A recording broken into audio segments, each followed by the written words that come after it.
Hello, everybody. Welcome to episode 66 of Buds and Blue Jays. I'm your host, Jesse Burrell, coming at you from Belleville, Ontario, and I'm joined, as always, by my usual co-host, Riley McConnell, in the beautiful Bloomfield, Ontario. Riley, no guest for us today. We're back to a two-man show. Yeah, that's all right. Kyle, hey, man, what a ball player. Great to have him on the show. We love having guests. We love having people, come in and give a different take on what was the 2022 Toronto Blue Jays. We got a great episode coming your way with just Jesse and I. A lot of stats coming your way. One of my favorites, Jesse and his analytics, me and my old school mentality and my old ways, man. So it's going to be a good one, man. Coming to you live from Monday night. Let's get this rolling, Jesse. There's a World Series going on here very shortly. We're not playing in it. So what else? Well, today on the show, Riley, gonna do. Let's rip this thing back apart. Let's talk about the guys and let's go. All right, let's go. Today on the show, we are getting our report cards out, and we will be handing out some grades for the 2020 Toronto Blue Jays season. We are going to criticize each player, break down how the players perform based on their expectations, and plus, we got to hand out some awards, right? It's the end of season, end of a good show. We got to hand out some team awards, so we're going to do that too. But first, Riley, there was some breaking news here. The Blue Jays have just extended their manager, John Schneider, for a 3-year contract extension with a club option for 2026. So let's dive right into it here with the big breaking news. I think we expected this to happen. I think leaving the season, we all fully expected John Schneider to be back, but now it is official, Riley. I'll let you have the first word. What is your take on John Schneider back for 3 more years as manager?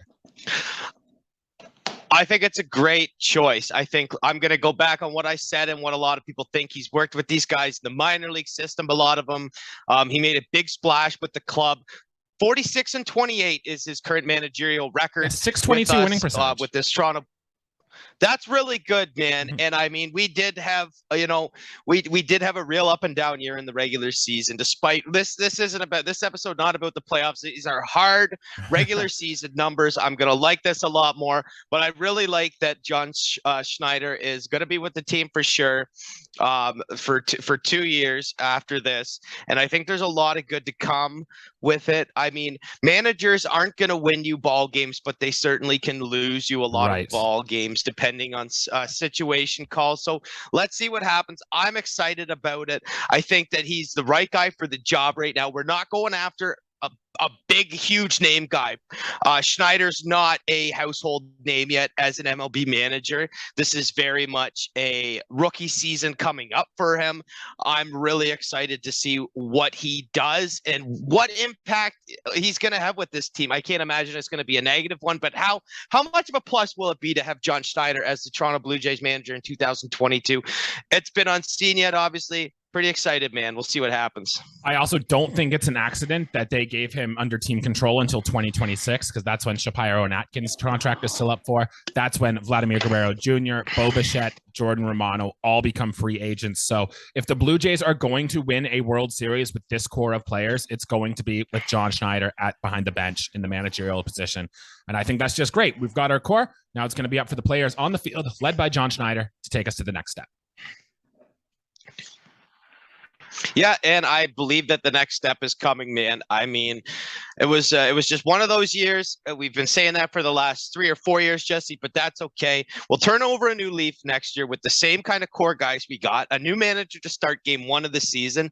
I mean, I anticipate good things. I anticipated good things to start the 2022 campaign, but I think that we're really in different company now, and we got a long off season ahead. A lot can still happen, man. One thing's for sure, John Schneider will be the manager for this Blue Jays team next season. Good. Love it. Some other news and notes here. Lourdes Gurriel Jr. had wrist surgery, as you might have seen from his Instagram page, on his hamate bone, and he should be ready to go for spring training. Now, I thought it weird. The Blue Jays made a comment that both Gurriel and the Blue Jays don't think it was responsible for Lourdes Gurriel Jr.'s lack of power, which is insanely surprising to me because wrist injuries for a baseball player are kind of really serious. And if you can't get that flick of the wrist, how are you going to drive the baseball? Which could explain why Lourdes Gurriel Jr.'s barrel rate dropped significantly this year and why he only hit 5 home runs. But if the Blue Jays don't think that was the case, then I don't know. Do you have a hunch here, Riley? I mean, I can tell you one thing. I like that they weren't going for a scapegoat, because you could easily True. go out and Yep. say, yeah, he only hit, single digit home runs because of his wrist, whatever. I mean, take responsibility and and kind of go about it that way. I do think that it probably did have some lingering effect. Baseball's a long season. You play 162 games. If you're hurt for 30 of those games, your numbers are really going to show. It's really going to impact your overall averages, your counter stats, things like that. Listen, I like Lourdes Gurriel Jr. I think he's a huge plus player for us as our left fielder. Still think his fate's yet to be determined. I still think a lot of moves are going to be made. And Yes. Whether he's in our starting lineup to start next season, I don't know. Unless the trade piece is really good coming back, I would still like to see him in our lineup. But Jesse, I'm not going to speculate much, but I hope no matter what, I hope his recovery goes well, and I hope that he's able to kind of turn it around power number wise next year. I mean, I'm sure he's going to have. I think if he plays 145 games next season, he should hit probably 10 home runs. That's my expectation now moving on. I think for sure it's got to be a little more than what he hit this year. I mean, we're definitely taking the over on 5, which he had this year. So we'll see. We'll get into our next episode here about what our offseason plans are and whether or not the Jays should shake it up. So that'll be a fun one. So make sure you are listening for that. But we'll touch more on that a little later.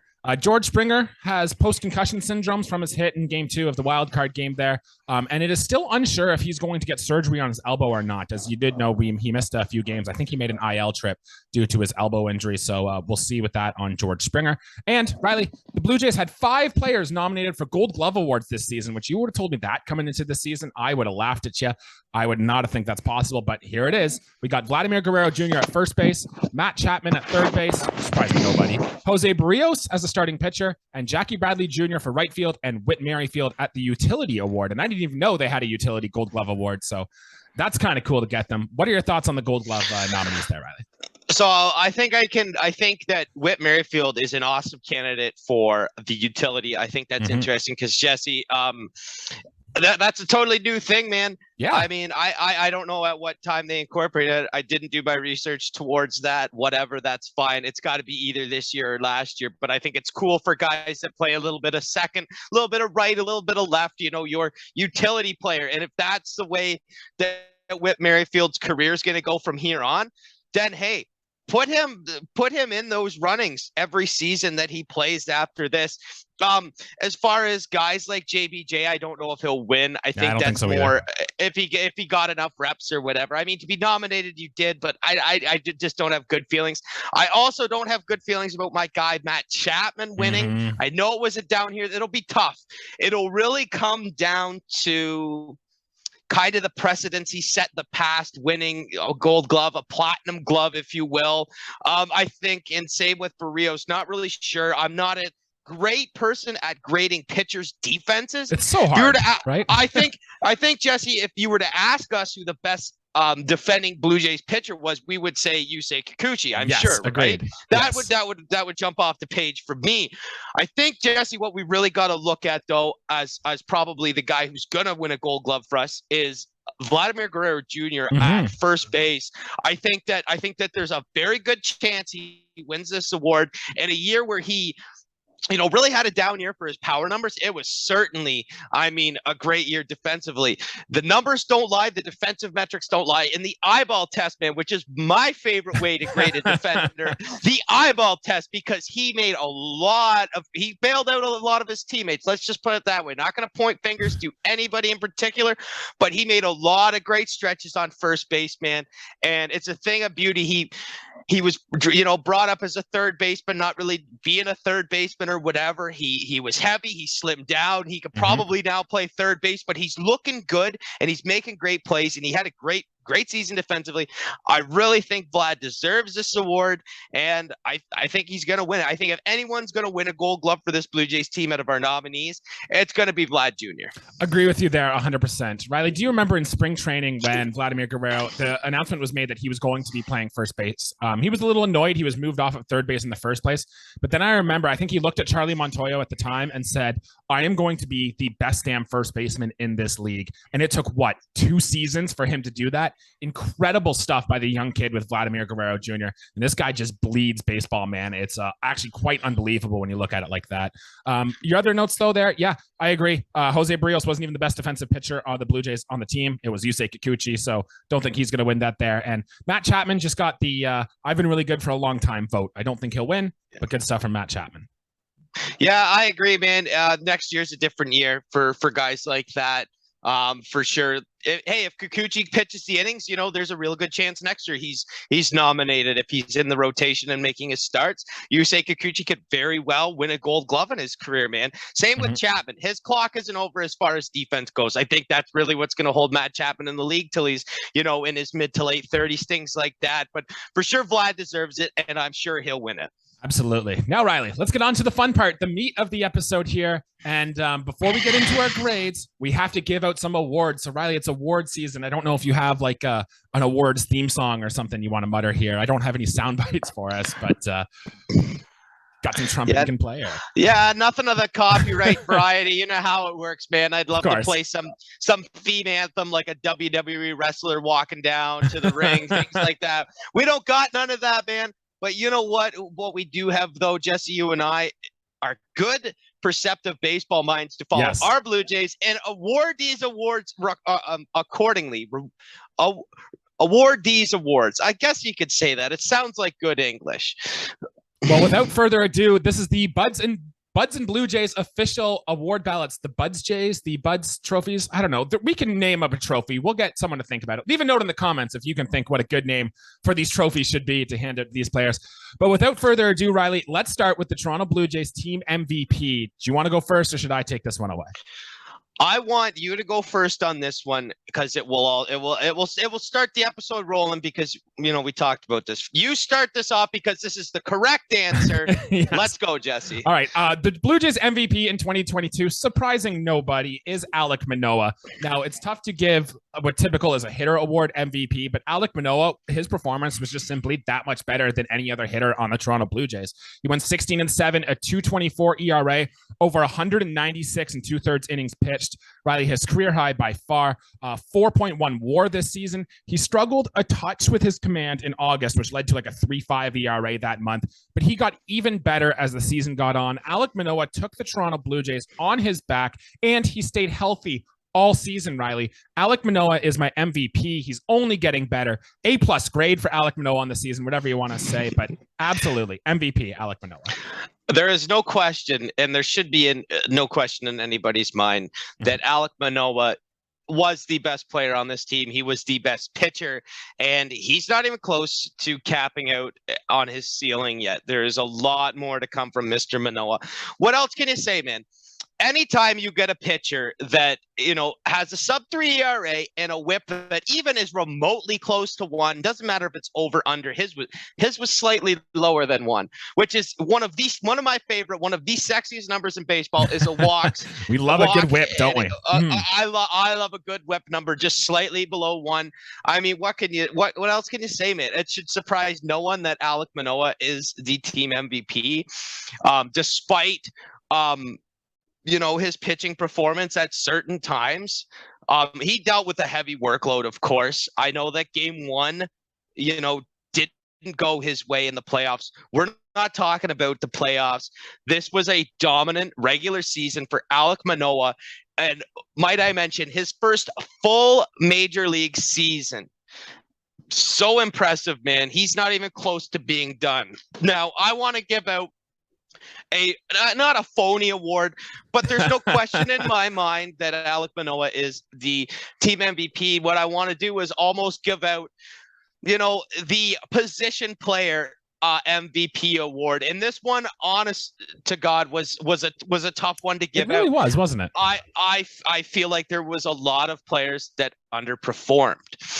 The player that I awarded it to underperformed in some aspects of the game. It wasn't a good collective year. The team averaged out really nice. If you look at the batting average numbers, the slugging percentage numbers, everything looked great. So without further ado, I think that our best hitter this year was Bo Bichette. And I just want to give you the counting stats. I'm a counting stats guy. When you lead the American League in hits, you're doing something right. Yes. When we play in a division with the New York Yankees, the Boston Red Sox, the Rays, poor Orioles, like whatever. We play against three really tough teams. Boston didn't have a great year, whatever. We play against guys like Mike Trout in our division. Or in like the conference, yeah.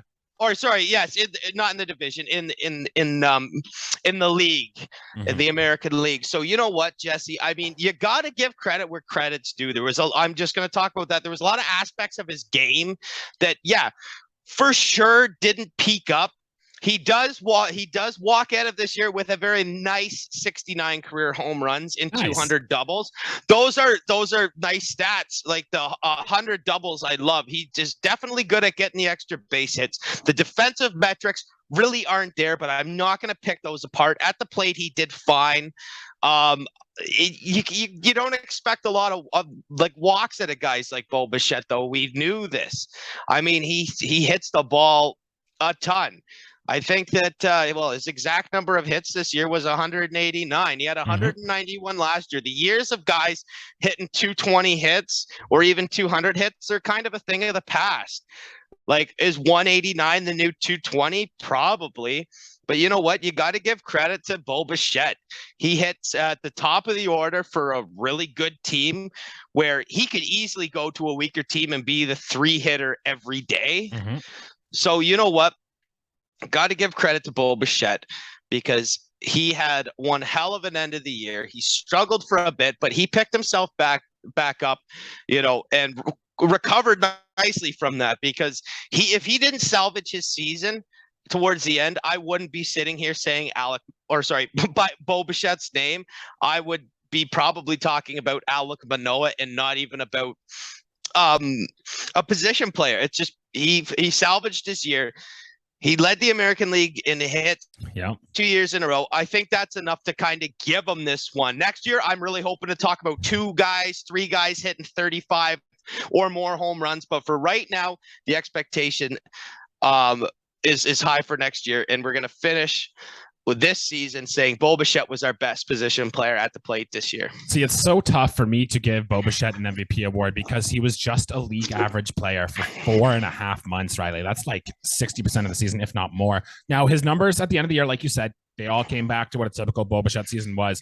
And that just goes to show how hot this guy can be when he's on. But I don't know how you can give this guy a most valuable thing when he's been bad for 4.5 months and his defense, which you didn't really get into, is an important part in all the things. But like you said, you look around the rest of the Blue Jays lineup, like the big name guys, George Springer was just good, not great. Vladdy was good, not great. It's really tough to go in. And Bo Bichette did lead the team in offensive WAR this year, so not a bad call.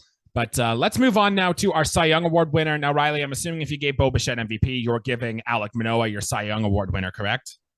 Oh, absolutely. Yeah. And I mean, without repeating any of the stats, Alek Manoah was crazy good this year. And if we're here at the same time talking about Alek Manoah being the 2023 MVP Cy Young for the Blue Jays, it should not surprise you. Like not much to say about Manoah. He was clearly the best pitcher on this ball club that had pitchers that would have rivaled other teams to be their best pitcher. If you put Ross Stripling on a team with poor pitching, he would have been their Cy Young winner. We were really blessed to have those guys and pitched their way, but Alek Manoah just leagues above some of these guys. Had a great year. All right. Well, my call then, because I took Alek Manoah for MVP, is giving Kevin Gausman our Cy Young Award winner here. Now, 12-10 with a 3.35 ERA over 174 and 2/3 innings pitched. But all of his advanced metrics, Riley, showed that Kevin Gausman should have been significantly better than this year based on his stuff. His WAR of 5.7, best on the team. A FIP, Riley, of 238. It's like some of the best in the league. The splitter got more swings and misses out of the zone than any other pitch in baseball. And I know we've talked about it several times, but the only reason he's not getting respect for the AL Cy Young Award is that he had a 3.63 BABIP against him, which is the worst in Major League Baseball history, period. Full stop. Jays just played really bad defense behind him. And even with league average defense behind Kevin Gausman this year, I'd expect him to be even better in 2023. And he should be winning the Cy Young Award next year across Major League Baseball. Give Kevin Gausman an A for his first year in Toronto. Yeah, you got to give Gausman some love. I mean, we had Robbie Ray, win a Cy Young for us. We wanted Gausman to be pretty much at that level. You're right; he didn't get the defense behind him. He was the only Jays pitcher with 200 strikeouts. Yep. And Jesse, I did not know this. He hit one batter all year, one hit by pitch. I mean, that's an incredible. And we go from talking about him to Alek Manoah, who I think has got to be one of the top guys for hitting batters. Alek Manoah is just seems to, be an aggressive pitcher that way. Kevin Gausman probably hit the front of the plate on swings and misses more than any other pitcher in baseball. Yes. I mean, Kevin Gausman did some amazing things this year. We don't see that kind of pitching repertoire often. And, boy, we were treated as fans to, see that in him in a Blue Jays uniform and the way he threw his pitch mix and with high velocity too. I mean, for a guy with the movement that he has, he's got really good velo.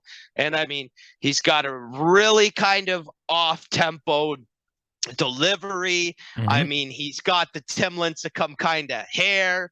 Like, he's a gritty kind of pitcher. I really like him for us, man. And I'm going to agree with you. I think if he gets better defense, he's going to get Cy Young votes next year for sure. If not, he's probably got a few of fourth, fifth, whatever place votes this year. I thought, Kevin Gausman had an awesome year too, man. I just went to look it up because you sparked my curiosity of Kevin Gausman's only hit by pitch this year. And I don't know if you remember it, but it was in the Trop in Tropicana Field. Isaac Paredes was at the bat. It was a 2-1 count. And yeah, it was a fastball inside, but Paredes started his swing and he pulled his hands in. And as he started to swing, that's when the pitch hit him in his hand. So it wasn't like it beat him directly. It was a pretty decent pitch that Paredes just moved his hands into. So cool stuff from Kevin Gausman. I didn't know that. Oh yeah, absolutely monster year from Gausman, man. What else can you say, man? I mean, if it wasn't for anybody but Alek Manoah, we'd be talking about him as the team MVP. Crazy that he has a higher WAR than Manoah. I think that I mean, I still don't know to this day. It's kind of like a long algebraic equation. I couldn't tell you how to calculate WAR, but it's real cool, man. And we had a lot of good pitchers on this ball club. All right, from the positives to the negatives, Riley, the disappointing player for the Toronto Blue Jays. So this is the shit award. This is the award you don't want to put in your trophy case. This is the one you'll take, but you kind of hide it and hope you get others to go for it. Lots of options here. Yusei Kikuchi, Lourdes Gurriel Jr., Hyun-Jin Ryu, Vlad, Jose Barrios, Nate Pearson. A lot of underperforming Blue Jays based on expectations. Riley, who takes the award for you? It's gotta be Jose Barrios. Yeah, without a doubt in my mind. He did not have a good year. I mean, he did basically good pitching is something that we just talked about. I don't know, for the last 10 minutes. Jose Barrios displayed not good pitching. He gave up hits. He gave up home runs. Walked a lot of guys too. He walked a lot of guys. His velocity was down. He was getting barreled up. I mean, it was just not a good year. 5 is a gross number for an ERA. And this was by far his worst season of his career. I'm not going to say next year's going to be nothing because I'm not going to jinx anything. I hope Jose Barrios figures it out. I think that he will figure it out to an extent. But yes, it's easy enough to say, per what we thought the guy was going to be to his performance, there is the biggest gap with Jose Barrios, without a doubt, man. Yeah, I originally started this, going to give it to Yusei Kikuchi just because I was so high on him, but it has to be Barrios for the answer here because we were expecting him to lock in as a number 2 or 3 in our rotation, and it just didn't happen, and he got worse and worse. Now, some people will say, well, the Jays won a lot of the starts he made. He couldn't be that bad. He went 12-7 for goodness sake and all this stuff, but for the amount of innings you had to get out of this guy, and for how much lack of starting pitching depth the Blue Jays had, Jose Barrios was a disappointment, and if Jose Barrios is on, this Blue Jays team probably wins 98 games. We're winning the division. We're not even playing Seattle in the wild card, but that's just how baseball goes. Now, I do want to give the caveat. This is the first year a player got their money, and you do kind of tend to see that after the guy signs a big contract. His first year with the new team is kind of disappointing. Francisco Lindor comes to mind. There have been others throughout Major League Baseball too. So maybe Jose Barrios is just maybe he was feeling the pressure of trying to live up to a new contract. I don't know what it was, and let's just hope he'll be better next season. Yeah, I'm really hoping so. It can't get much worse. Jesse, here is a mind-boggling comparison stats between Blue Jays pitchers, and it goes back to our Cy Young winner for our team, Manoah. I mean, Jose Barrios gave up 100 earned runs this year. Mhm. Alek Manoah gave up 49. Barrios doubled his in earned runs. I think that is an absolute like an atrocious number, man. Things like that just don't happen, considering Manoah only pitched 24 and 2/3 more innings. Quick math there. That's pretty good. But it's things like that, Jesse, should not even be close, man. By far, it was the worst year of his career. We have to see a turnaround. And I believe we will see somewhat of a turnaround, because this cannot, should not, will not happen again. We will not speak of Jose Barrios' 2022 campaign in future years. He'll be one of the Blue Jays X factors, I think, going into next season. If Jose Barrios is better, the Jays will be better. Moving on now to rookies, Riley. And this Toronto Blue Jays team didn't really have a ton of rookies. In fact, I looked it up, and I'm going to name them all off for you. That got at least 10 plate appearances and at least 10 innings pitched. For the hitters, it was Gabriel Moreno, who had 73 plate appearances, and Otto Lopez, who had 10, and Gosuke Kato, who had 11. That was it for rookie hitters on the Blue Jays this year. And for pitchers, I guess Mitch White still had rookie eligibility. He pitched 43 innings for the Blue Jays. Julian Merriweather, who also, I guess, still had rookie eligibility, was 26.2 innings pitched. Matt Gage with 13, Jeremy Beasley with 15, and Maximo Castillo with 20 and 2/3. So, Riley, Jays rookies, weren't a lot of them this year. There wasn't much exciting. But if you had to give one Blue Jay for rookie of the year, who are you tossing it to? I mean, we got to give it to Gabby Moreno, right? Yeah, he's the only one that really did anything. There's no question about it. You talk about really small sample sizes. There was a time where I think Gage went in there and threw some pretty good innings. Beasley I think he had one rough kind of go and another one that was pretty good. But for a little bit of consistency, because it's hard to give guys with, a small, that's a tiny, there's a difference between getting a cup of coffee and then like a sip of coffee. This was a sip of coffee for guys like Lopez. And Merriweather, he's like a 31-year-old rookie. That's right. Whatever. You got to give it to Gabriel Moreno. I mean, I'm going to give it on the sole fact that he did hit a home run. Yep. Not expected for his power. He's a kind of a hybrid catcher. He's very quick. We saw his very good defending this year for sure. I think I watched him throw at a runner playing Detroit. It was nice to see. Did against Baltimore too. Like, he had a few of them. And you know what? That's great. He's a new school kind of catcher, a little bit of speed. We're not really sure about his fate. I think that he should stick to this team right now. In my right now brain, I'm thinking like we should keep him right now. But you gotta give. Well, our minds work like GMs. One day you want to do this, the next day you want to do this. Your mind's always tinkering. But for right now, you got to give Gabriel Moreno our Rookie of the Year Buds Award, just based off sample size and the promise that he does show as a.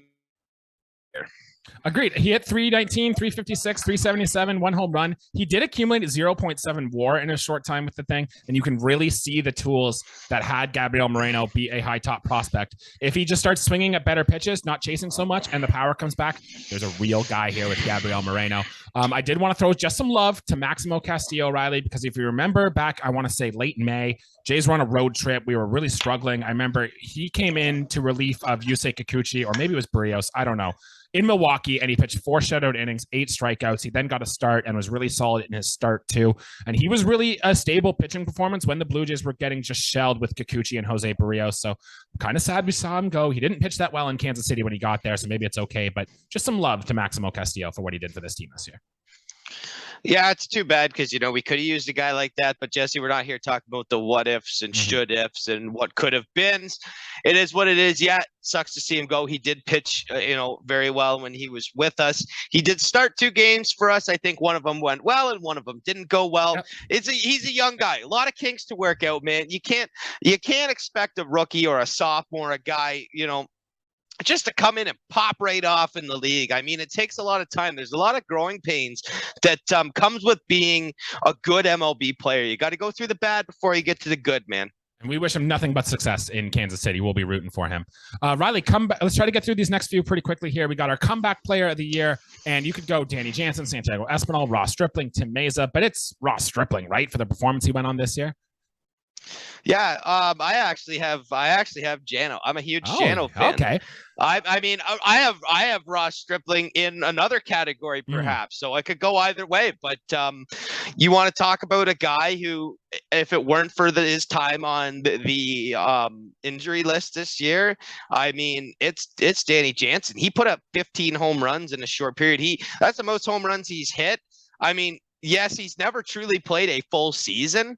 And I really, in the hypothetical world, if there's no Alejandro Kirk, and he doesn't get hurt, how many balls does Jano put in the seats? I mean, 25. He's for sure. That's the exact number I had too, and good. I think that's incredible. For a catcher, man. I think Danny Jansen did absolutely unbelievable, man. He's a great defensive catcher, and he's a great power hitting catcher, and that doesn't happen a lot now, man. And his average isn't too atrocious. It's actually quite good for a major league catcher, if I'm not mistaken. Danny Jansen really did good things, man. But yes, Jesse, I will not disagree with you though that Stripling was a great comeback player, man. I'll let you, because I know you probably have some wonderful things to say about Bob Ross Stripling. Yeah, just honestly, you can make the argument he's the team MVP. When Hyun-Jin Ryu went down and Ross Stripling stepped into the rotation, just the performances he put together. The Blue Jays do not make their playoff push without Ross Stripling, and he just decided, hey, I'm going to stop giving up home runs and I'm going to stop walking guys. Well, that's a great combination to go in for, because it gave him a 3.1 WAR and only his 24 starts he made this season. And Riley, I remember you and I coming on a podcast here. I think the Blue Jays lost the series, but Ross Stripling put up a dominant effort, like a huge pitching performance in the last game of the series to get us a win, to stop the losing streak. And I think you and I spent about 10, 15 minutes going on about how Ross Stripling's the savior and the season he was having. He's an MVP. I hope he gets paid so well this season, off season, whether it's by the Blue Jays or another team. A+ grade for Ross Stripling. Ross Stripling really came into his own this season. I mean, whatever happens after this year, I do hope this Stripling, carries, himself well, because it's a lot to be proud of this season for Ross Stripling. I think this is going to be the best season of his career for sure. Right. Absolutely think it's going to be the best season of his career. I do hope he gets paid too. I think he's not going to have an extremely long MLB career. He's just not one of those guys. But you can look back, and he can look back at this campaign, Jesse, and be very proud of himself, man, because he had not huge expectations, but he exceeded all expectations, man, and walked in some pretty big shoes and filled them with ease and better than the guys he was supposed to be, basically making up for, in a sense. And he was the third best pitcher on this rotation, without a doubt. You could argue he was the second best pitcher on this rotation, man. And without a doubt, man, we had a great pitching performance from a lot of guys. One of them was Ross Stripling.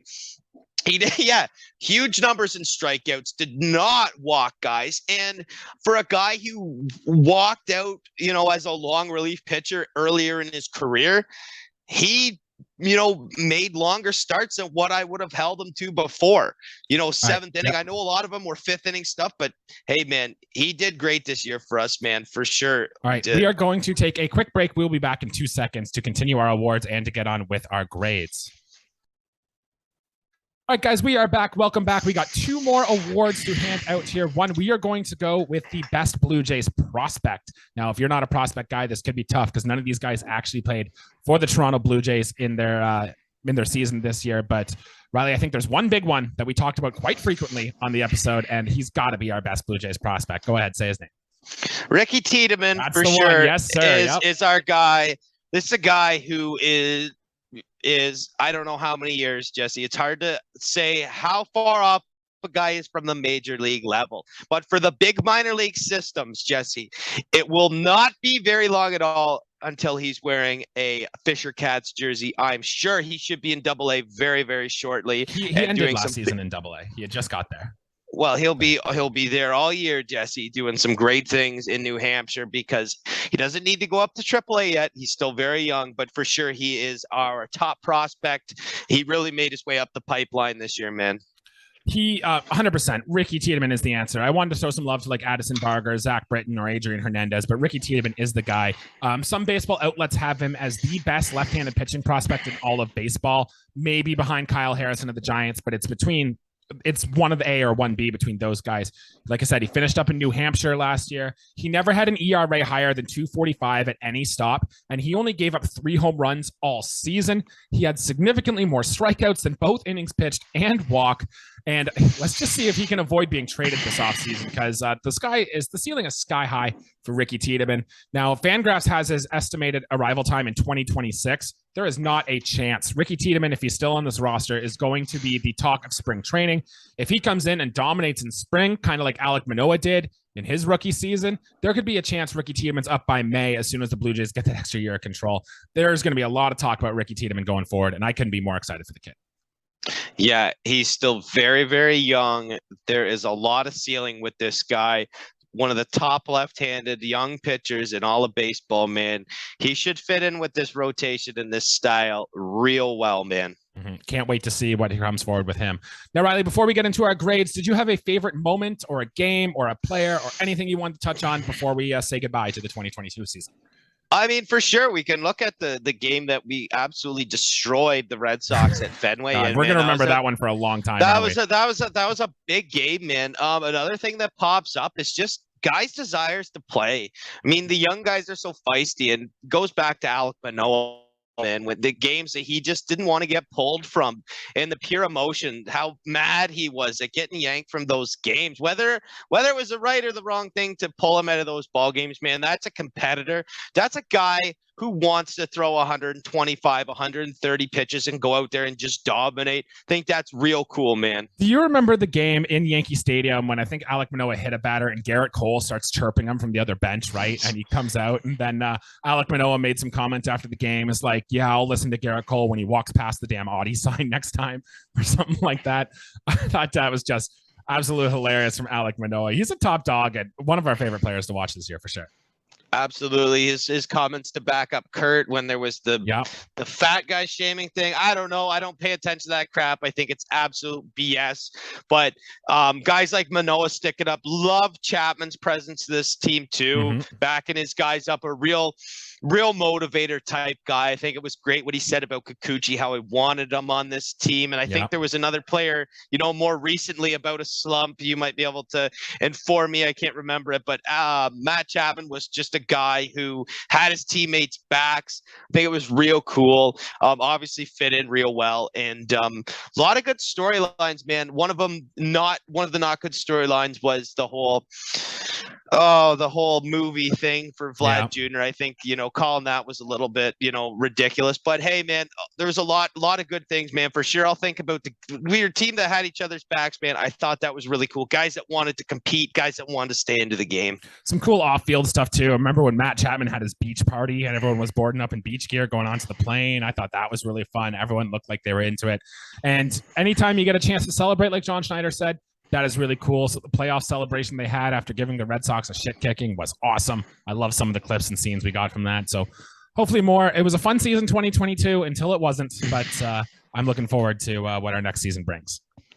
Yeah, we won't speculate on what will happen. You guys will just have to listen to what Jesse and I have to say. And without further ado, after this, Jesse, I think we'll now turn into Mr. McConnell and Mr. Burrow because we're giving out grades. Sure are. Yep.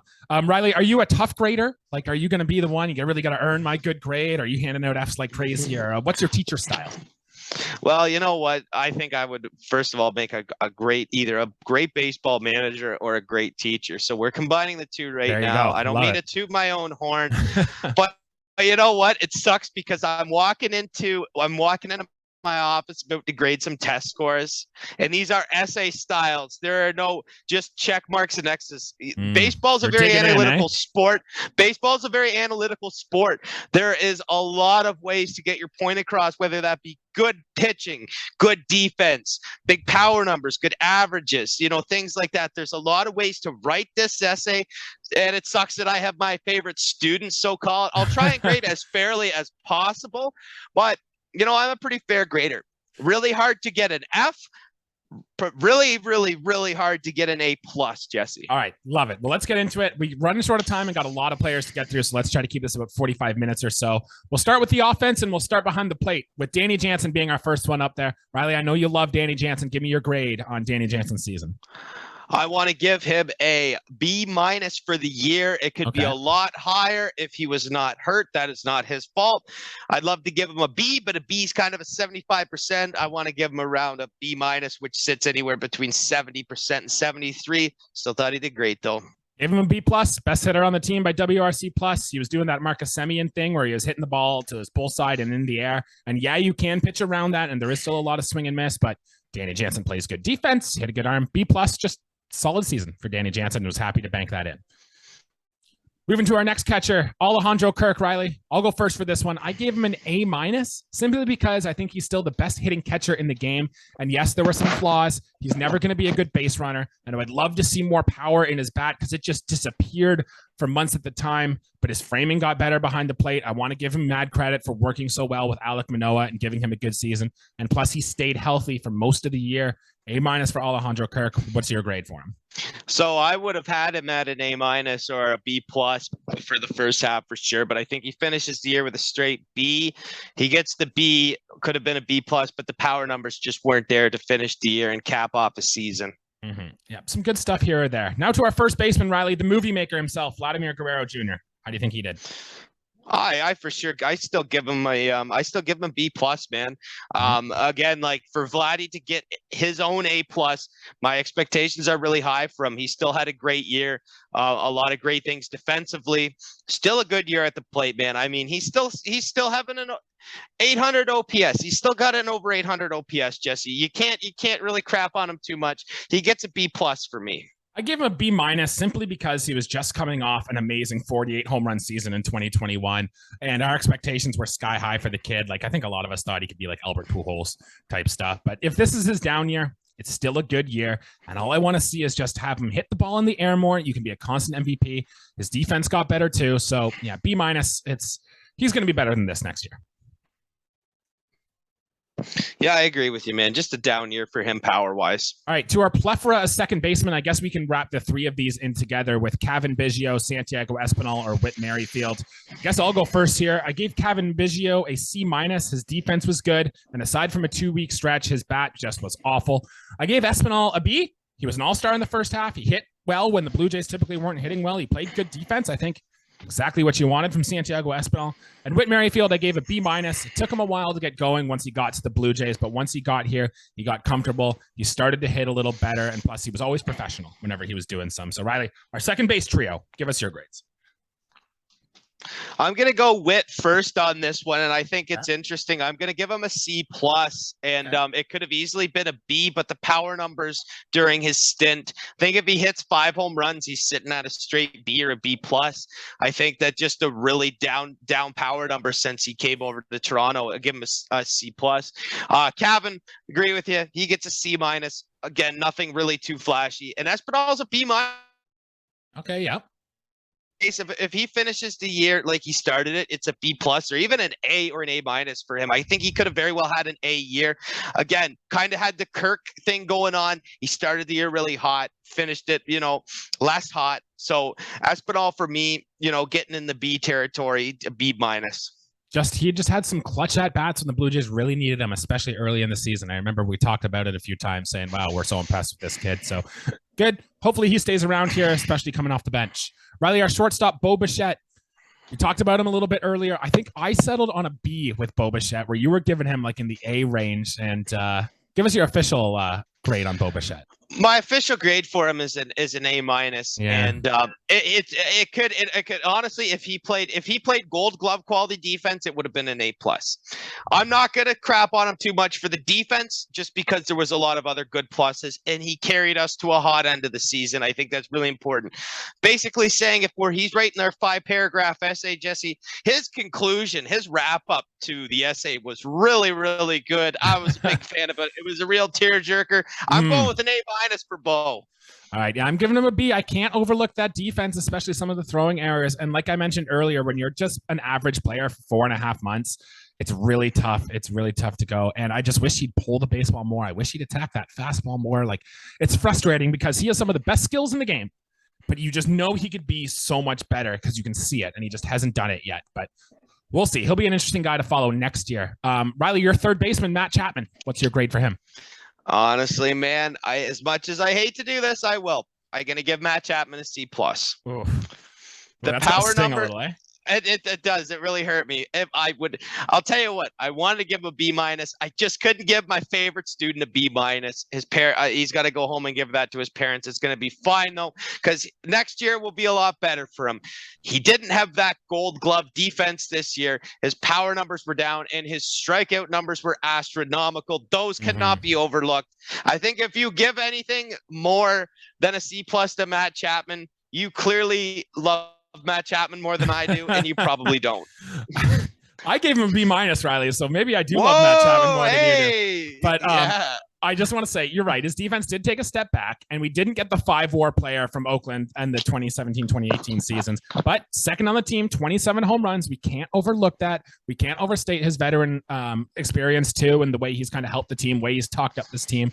He's an incredible streaky player. When he was hot, he was really hot, but he did struggle dramatically down the stretch. The walks were still there, but the strikeouts were too high. So tough to judge that player. I'm going to give him a B-, but we're right in the same range. B-, C+. It's right. It's honestly, for me, it's kind of more or less the same grade. I got to be tough on the guy the way it just wasn't what I thought it would have been. All right, to the outfielders, Riley, Lourdes Gurriel Jr. Now I'm giving this guy a D+ maybe. His bat-to-ball skills were good, but it was an empty batting average, really. Only 5 home runs after he hit 21 the year prior. He also took like some bad routes in the outfield and just, I really expected more from Lourdes Gurriel Jr. and was upset this is what we got from him.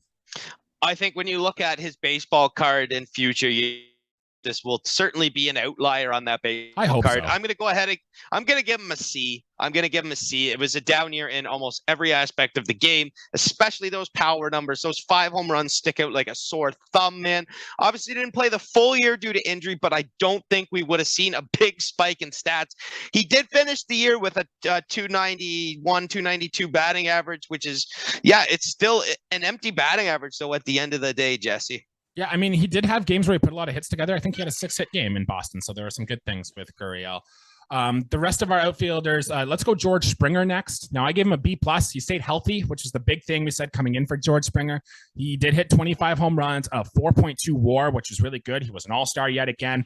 Now, I think he might have to move to right field in the offseason, and we did see some small signs of decline in that bat. But overall, another good season. Very solid for George Springer at the top of our lineup.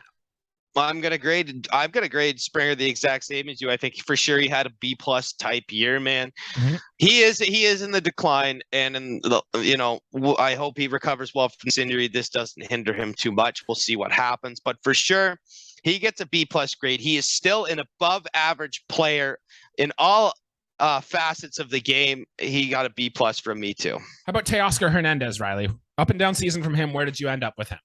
I got Teo sitting at a B-. I think that it could have gone to a C. It could have gone to a B. My expectations for Teo was just what the rest of the team was. I was waiting for a lot more, big bats, a lot more home runs. Teo did not finish with as many home runs as I would have expected, as many people would have expected. Again, Teo, you're not going to get a ton of above average defensive replacement stats, still kind of sitting in the around replacement level in the outfield, decent speed, good arm, but his glove just kind of average to subpar sometimes. It's a B- for Teo. Yeah, C+. Going back to with the Matt Chapman thing, we're right in the same range here. He didn't get any Silver Slugger award like he had the last 2 years. His on-base percentage, average slugging percentage, all dropped just slightly across the board. Didn't run the bases that well either. And I think just he was dealing with an injury just for most of the year that really dragged down his numbers. He did show up in the postseason though, which was always good. And he's in a contract year next year. So let's see if that can really boost things for Teoscar Hernandez. The other 2 guys, the bench guys, Raimel Tapia, Bradley Zimmer. We don't have to spend much time on them. I gave Tapia a C. I give Zimmer an F+. Yeah, I didn't even give these guys grades, but I'm gonna give Tapia a C, and Zimmer's got a D for me. Yeah, just Zimmer, good defense, good base running. Guy couldn't hit worse shit, and Raimel Tapia, nothing special. Defense was mess. Swings and miss were there. Typical bench guy, but elite vibes for my Maltopia. Yeah. So, A plus dreadlocks, man. That's absolutely. Cool. Now we're going to move on to the pitchers. We can kind of buzz through Manoah, Gosman, and Stripling. We talked about them earlier. I gave all three of them A's. I think they were all phenomenal. They were all the rocks of the Blue Jays team. And quick, a grade on those three. We've already talked about them. So. Yeah, I'm gonna agree. I'm gonna go. I'm gonna give the A. I'm gonna just rate them all in the same A. I'm gonna give the A plus to Manoah. Mm-hmm. I'm gonna give the A to Ross Stripling. I'm gonna give the A minus to Kevin Gosman. Kevin Gosman kind of worked on it in a group project. If you can look at his FIP, we'll call it that. We'll give him an A minus because the group project kind of let him down. But still, you know what? It's an A. It's an A or an A plus for all of them. Manoah gets the A plus though for sure. All right, the other three guys in our rotation: Jose Barrios, Yusei Kikuchi, and Mitch White. I'll let you go first with your grades. How would you? So I'm gonna give Mitch White a D minus, and that's 51%. Like that's a gifty 50, eh? I gave Mitch White the gifty 50. I did not give Jose Barrios the gifty 50. Jose Barrios had an F year. No question about it, he failed.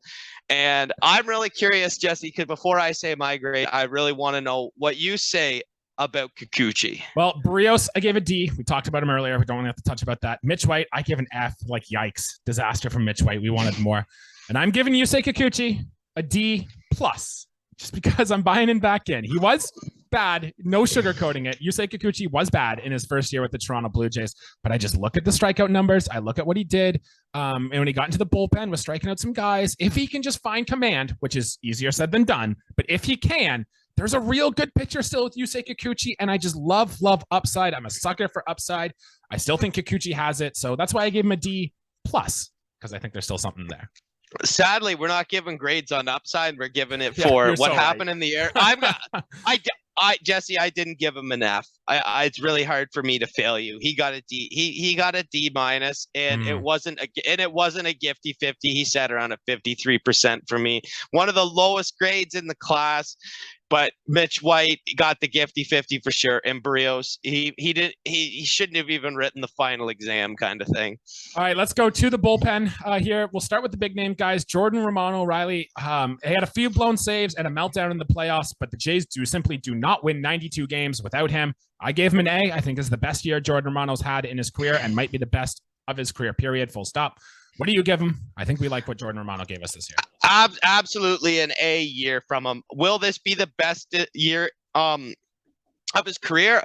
I certainly hope not. It's kind of likely is though for a lot of the numbers. He definitely gets an A, man. We do not win 92 games without him for sure. Great back end of the bullpen guy.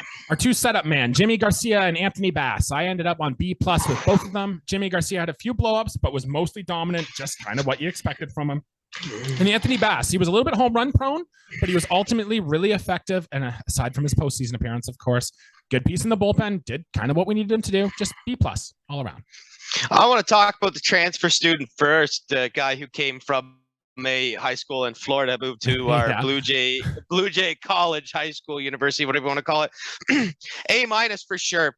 He really did some good things, and I got to give him some love for that. I haven't given him some love really all this podcast, but looking at Anthony Bass's numbers, he did a phenomenal job for us this year. And it's a B for Garcia for me. He had a really, really good, 1.5 months, and he also suffered, where he came into games and just couldn't get batters out, couldn't get out of innings, but there was definitely more good with it. It's a B for Garcia from me. Yeah. How about our other three middle relievers? Anthony Bass's little brother that came with him from that same high school, Zach Pop.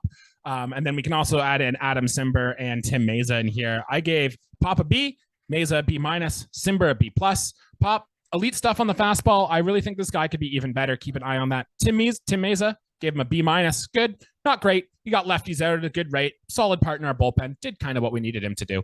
And Adam Simber, I gave a B plus. He gave up a lot of contact, but he led the Blue Jays relievers in appearances this year, as well as innings pitch. And remember, early in the year, it seemed like every time Simber would pitch, the Blue Jays our offense would come back and give him a win. So 10 wins out of the bullpen for Adam Simber, which I thought was kind of cool. So B's all around for the middle relief corps.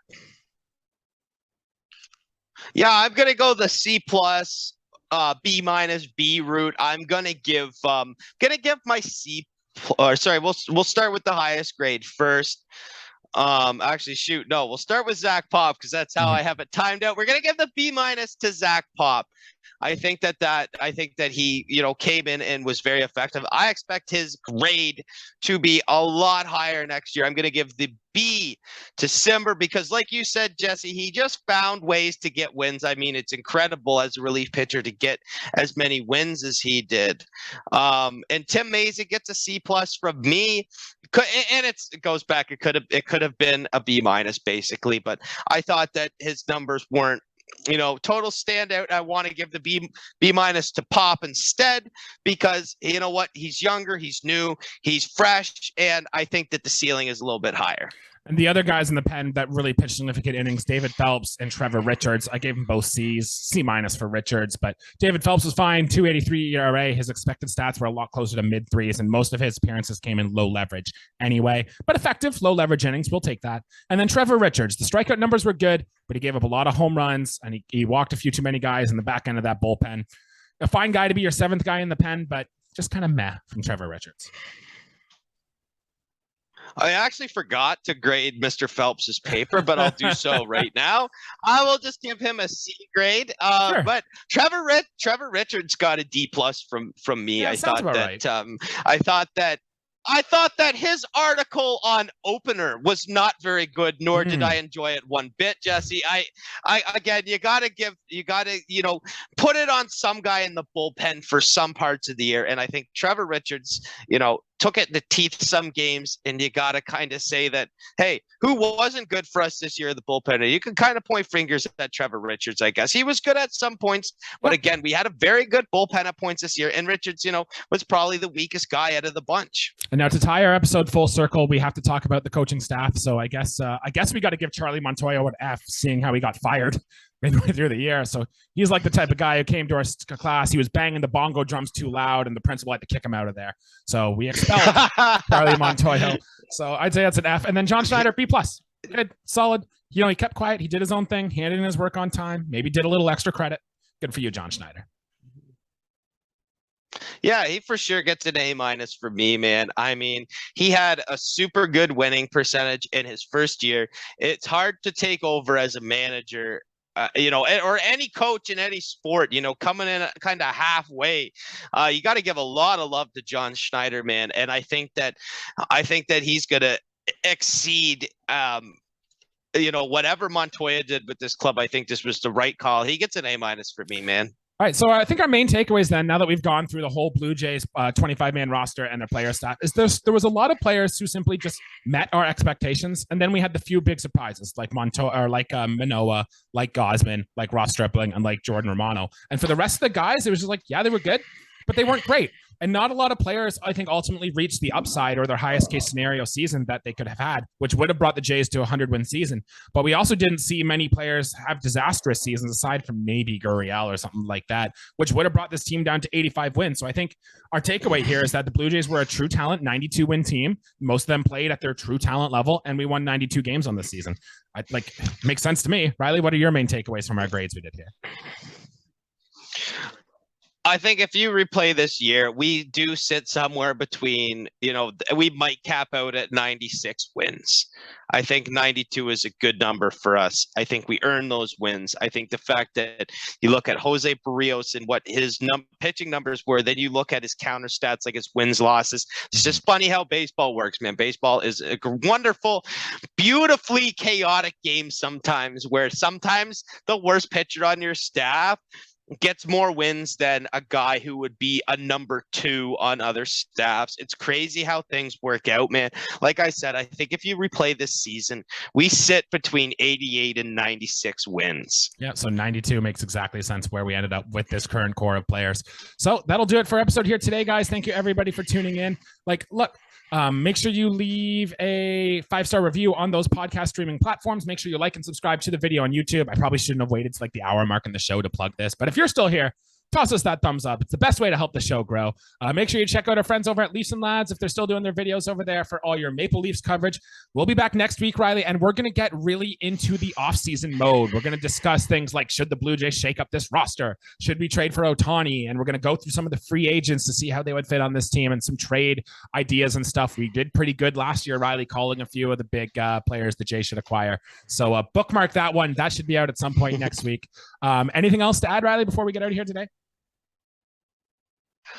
Yeah, I'm just going to travel forward in time at some point during next weekend before our next episode, and I'll see who we acquire, and I'll report back to you, Jesse, so you hear it first on Buds and Blue Jays, because, yeah, Nostradamus or whatever, the looking into the future thing, I don't know, man, but we did call some stuff last year. I don't know if we'll be as lucky this year, but we'll see what happens. Hey, Jesse and I love doing that, man. We love making those crazy, wacky, out and left field kind of calls.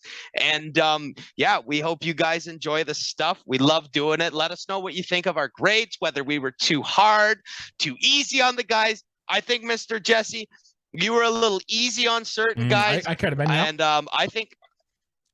And you know what? I think I gave certain guys an easy road, and some guys maybe shafted them a little too hard. But you know what? That's all fine, Jesse. That's why we're baseball fans. You know, we get our opinions and everything like that, and it's awesome. All right, that'll do it, guys. We'll see you again next week. Until then, we'll see ya. Thanks, guys.